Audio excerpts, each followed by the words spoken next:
अर्थमन्त्री जनार्दन शर्माको दाबी तरलताको अभाव 1 महिनाभित्र समाधान हुन्छ। अर्थमन्त्री जनार्दन शर्माले विद्यमान तरलताको अभाव 1 महिनाभित्र समाधान हुने बताएका छन्। बैंक तथा वित्तीय परिसंघ नेपाल सिबिफिनको दोस्रो वार्षिक साधारण सभालाई सोमबार राजधानीमा सम्बोधन गर्दै पछिल्लो समय देखिएको तरलताको चाप माघभित्र समाधान हुने उनले दाबी गरेका हुन्। अर्थतन्त्रमा केही चाप परेको पक्कै हो, तर बाहिर प्रचार गरे जस्तो सङ्कट आइसकेको छैन। मन्त्री शर्माले भने सचेत हुने अवस्थामा चाहिँ छ। तरलताको जुन अभाव देखिएको छ यो माघभित्र समाधान हुने गरी कार्य अगाडि बढाइएको छ।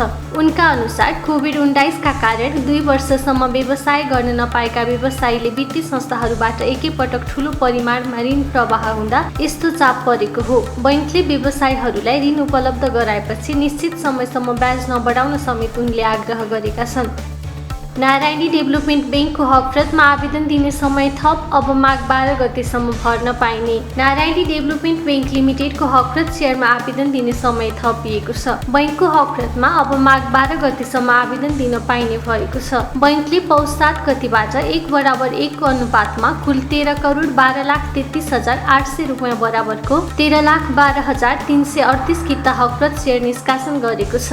बैंकले हकप्रत सेयर निष्कासन गर्ने प्रयोजनका लागि मङ्सिर 24 गते एक दिन बुक क्लोज गरेको थियो। त्यसैले मङ्सिर 23 गतेसम्म नेपाल स्टक एक्सचेन्ज निप्सेमा कारोबार भई कायम भएका सेयर धनीहरूले मात्र हकप्रत सेयरमा आवेदन दिन सक्नेछन्। बैंकको उक्त हकप्रत सेयरमा निष्कासन तथा बिक्री प्रबन्धकको काम ग्लोबल आइएमई क्यापिटल लिमिटेडले गरेको छ। लगानीकर्ताहरूले बिक्री प्रबन्धक global IME capital limited, Narayani development bank लिमिटेडका शाखा कार्यालयहरू र नेपाल धितोपत्र बोर्डबाट स्वीकृति प्राप्त गरेका सम्पूर्ण सियास्वा सेवामा सहभागी बैंक तथा वित्तीय संस्था र तिनका शाखा कार्यालयहरूबाट आवेदन दिन सक्नेछन्। यसका साथै मेरो सेयरबाट अनलाइन मार्फत पनि आवेदन दिन सकिनेछ। प्रोग्रेसिभ फाइनेन्सको साधारण सभा स्थगित, नाफा परिवर्तन हुन सक्ने। प्रोग्रेसिभ फाइनेन्स कम्पनी लिमिटेडको पौष 30 गते शुक्रबार हुने भनिएको वार्षिक साधारण सभा स्थगित भएको छ। कम्पनीको हिजो पौष 26 गते सोमबार बसेको सञ्चालक समितिको बैठकले बढ्दो कोभिड-19 को महामारी एवं कम्पनीले साधारण सभा प्रयोजनका लागि नेपाल राष्ट्र बैंकबाट स्वीकृति प्राप्त वित्तीय विवरणमा कर सम्बन्धी प्रावधानमा केही फेरबदलका कारण कर प्रयोजन बसेको खुद नाफामा परिवर्तन हुन सक्ने अवस्था सिर्जना भएको समेत प्राविधिक कारणले गर्दा अर्को सूचना प्रकाशन नभएसम्मका लागि साधारण सभा स्थगित गर्ने निर्णय गरेको हो। कम्पनीको पौष 1 गते बिहीबार बसेको सञ्चालक समितिको बैठकले गत आर्थिक वर्ष 77-78 को मुनाफाबाट आफ्ना सेयर धनीहरूलाई चुक्ता पुँजीको 7% बोनस सेयर र कर प्रयोजनका लागि 0.3684% नगद गरी कुल 7.3684% लाभांश वितरण गर्ने घोषणा गरेको छ। जानकी फाइनेन्सले गर्यो लाभांश घोषणा, 15% बोनस दिने। जानकी फाइनेन्स कम्पनी लिमिटेडले लाभांश घोषणा गरेको छ। कम्पनीको पौष 27 गते मङ्गलबार बसेको सञ्चालक समितिको बैठकले गत आर्थिक वर्ष 77-78 को मुनाफाबाट कम्पनीका सेयर धनीहरूलाई चुक्ता पुँजीको 15% बोनस सेयर र कर प्रयोजनका लागि 0.7895% नगद गरी कुल 15.7895% लाभांश वितरण गर्ने घोषणा गरेको हो। उक्त प्रस्तावित लाभांश नेपाल राष्ट्र बैंकबाट स्वीकृत भई कम्पनीको आगामी साधारण सभाबाट पारित भए पश्चात वितरण गरिनेछ। सेयर बजारमा रौनकता कायमै, फाइनेन्स कम्पनीमा लगानीकर्ताको आकर्षण। आज मङ्गलबार पनि सेयर बजारमा रौनकता कायमै छ। निप्से परिसूचक झन्डै अर्धशतकले बढेको छ। बढेको बजारमा फाइनेन्स कम्पनीहरूमा लगानीकर्ताको आकर्षण देखिएको छ। यस दिन सबैभन्दा धेरै फाइनेन्स उपसमूह बढेको छ। नेपाल स्टक एक्सचेन्जका अनुसार आज मङ्गलबार सेयर कारोबार मापक निप्से परिसूचक 49.19 अङ्कले बढेर 2834.13 बिन्दुमा पुगेको छ। निप्से 1.77% बढेको हो। यस दिन सेन्सिटिभ परिसूचक पनि 6.34 अङ्कले बढेर 528.87 बिन्दुमा पुगेको छ। कुल 232 वटा कम्पनीको 1,19,70,215 किता सेयर खरिद बिक्री हुँदा 6,72,45,26,197 रुपियाँ 51 पैसा बराबरको कारोबार भएको नेप्सेले जनाएको छ।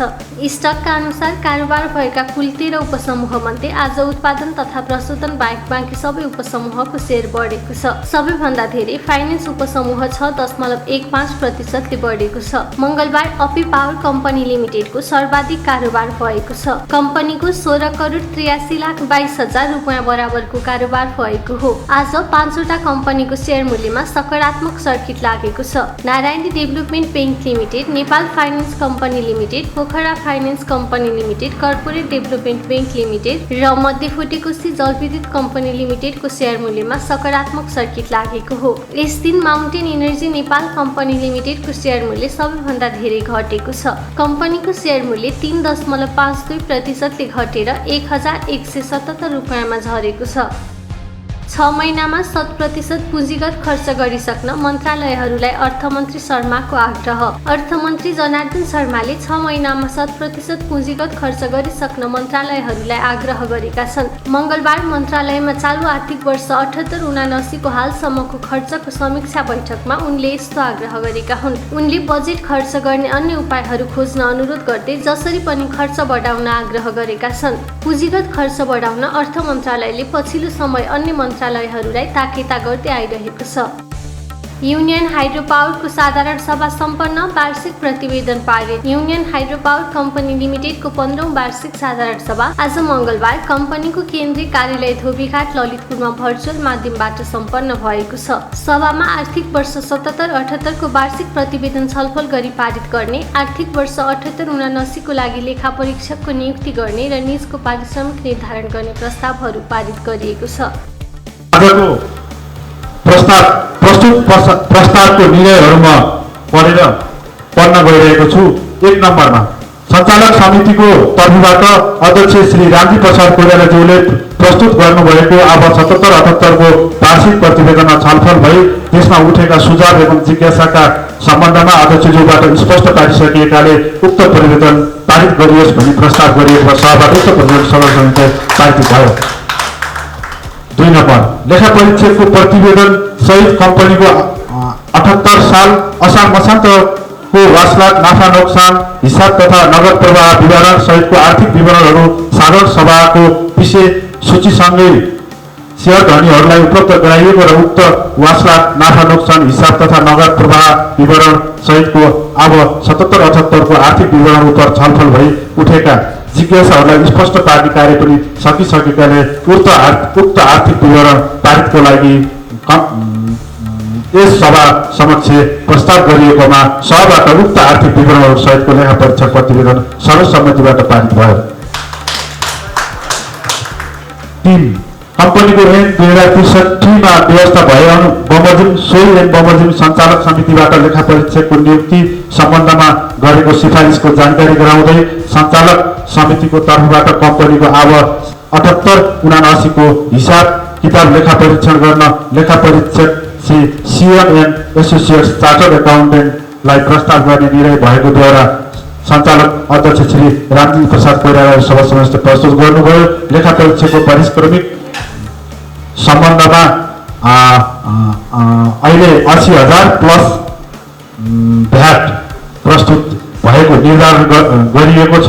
प्रस्तुत प्रस्तावमा छलफल गरी सभाले अब 78-79 को कम्पनीको हिसाब किताब लेखा परीक्षण गर्न प्रस्ताव गरिएको दिन श्री CM एसोसिएट्स चार्टर्ड एकाउन्टेन्टलाई नियुक्त गर्ने र लेखा परीक्षण सोही अनुसार लेखा परीक्षण शुल्क निर्धारण गर्ने निर्णय सर्वसम्मतिबाट भएको कुरा पनि यहाँ जानकारी निर्णय भयो। त्यस्तै सञ्चालक समितिको मिति 2078 साल असार 25 मा बसेको बैठकबाट लागू हुने गरी प्रबन्ध सञ्चालकको नियुक्ति र मिति 2078 4 महिना 1 गते लागू हुने गरी प्रबन्ध सञ्चालकको मासिक तलब भत्ता तथा सुविधा बापतहरू 30,000 करसहित पारिश्रम अनुमोदन गर्ने निर्णय पनि सर्वसम्मत रूपमा गरियो। 5 महिनापछि नेप्सीको चार्टमा RSI 70 माथि, बजारले अझै माथिको यात्रा तय गर्न सक्ने सङ्केत। नेपाल स्टक एक्सचेन्ज नेप्सीको चार्टमा डेली बेसिसमा करिब 5 महिनापछि आरएसआई 70 को लेभलभन्दा माथि गएको छ। यसअघि 19 अगस्त 2021 मा नेप्सीले अल टाइम हाई रेकर्ड बनाएकी दिनबाट नेप्सीको डेली चार्टमा आरएसआई 70 भन्दा तल झरेको थियो। त्यसपछि बजार घट्दो क्रममा गए र विभिन्न चरणका उतार चढावहरू आउँदै नेप्सी 2260 को बिन्दुबाट उकालो लाग्न थालेको नेप्सी बढ्दै गएर आज 2800 भन्दा माथि गएको छ। यसरी नेप्सीले 2845 को बिन्दुलाई क्रस गर्दै गर्दा नेप्सीको चार्टमा आरएसआई 70 को लेभल भन्दा माथि गएको हो। आरएसआई 60 भन्दा माथि रहनुलाई ट्रेडिङ जोन मानिन्छ भने आरएसआई 70 माथि रहनुलाई स्ट्रङ ट्रेडिङ जोन मानिन्छ। बजारमा बायर साइड हावी हुँदै गई लगानीकर्तामा बाइङ मेन्टालिटी एकदम बलियो बनेको अवस्थामा आरएसआई 70 भन्दा माथि जाने गर्दछ। यसले बजारले अझै माथिको यात्रा तय गर्न सक्ने संकेत गर्दछ। हरि ढकाल भन्छन् बजार घट्दा आन्दोलित हुने लगानीकर्ताहरूको पुरानै रोग हो। नेपाली शेयर बजारका चर्चित लगानीकर्ता हरि ढकालले बजार घट्दा आन्दोलित हुने लगानीकर्ताहरूको पुरानै रोग रहेको बताएका छन्। अर्थ संसारको साप्ताहिक कार्यक्रम अर्थ संसार टकमा कुराकानी गर्ने क्रममा बजार घट्दा आन्दोलनमा जाने लगानीकर्ताहरू बजार बढेको बेला बजार सुधारको कुरा किन बिर्सन्छन् होला भन्ने हाम्रो प्रश्नको जवाफ दिँदै उनले भने यो लगानीकर्ताहरूको पुरानो रोग हो। घट्न थाल्यो भने आक्रोशित भइहाल्ने, 2-5 दिन हरियो भयो भने चुप लागेर बस्ने। नेपालका लगानीकर्ताहरू जति अधैर्य लगानीकर्ता मैले कतै देखेको छैन। जब जब शेयर बजार घट्छ अथवा आन्दोलनको माहौल सिर्जना हुन्छ, अब यो बढेको बेलामा चाहिँ अब सबैले पैसा कमा हुन्छ नि, त्यसमा चुप लाग्ने रहेछ। लगानीकर्ताहरूको पुरानो रोग घट्न थाल्यो अलि आक्रोशित भइहाल्ने, के भइहाल्ने 2 दिन 5 दिन हरियो हुन्छ, चुप लागेर बसिरहने। धैर्यता भन्ने चाहिँ रहेन छैन। धैर्यता यो मैले कुनै एउटा कार्यक्रममा भनेको थिएँ, लगानीकर्ताहरूमा नेपालको स्टक मार्केटमा का लगानीकर्ताहरू जति अधैर्य मैले कहीँ पनि देखेको छैन। मनोविज्ञान इन्भेस्टको छँदै छैन, ट्रेडको आउने बित्तिकै ट्रेडर बनिहाल्नु भएको छ। यो नगर्नुहोस्, कृपया नगर्नुहोस्। यो मैले पटक 3 वर्ष अगाडिदेखि 4 वर्ष अगाडिदेखि भनेको चिज बल्ल अहिले आएर कति लगानीकर्ताहरूले रियलाइज गर्नुभएको छ। बीचको बजार र अहिलेको परिस्थितिले गर्दाखेरि बल्ल रियलाइज गर्नुभएको छ।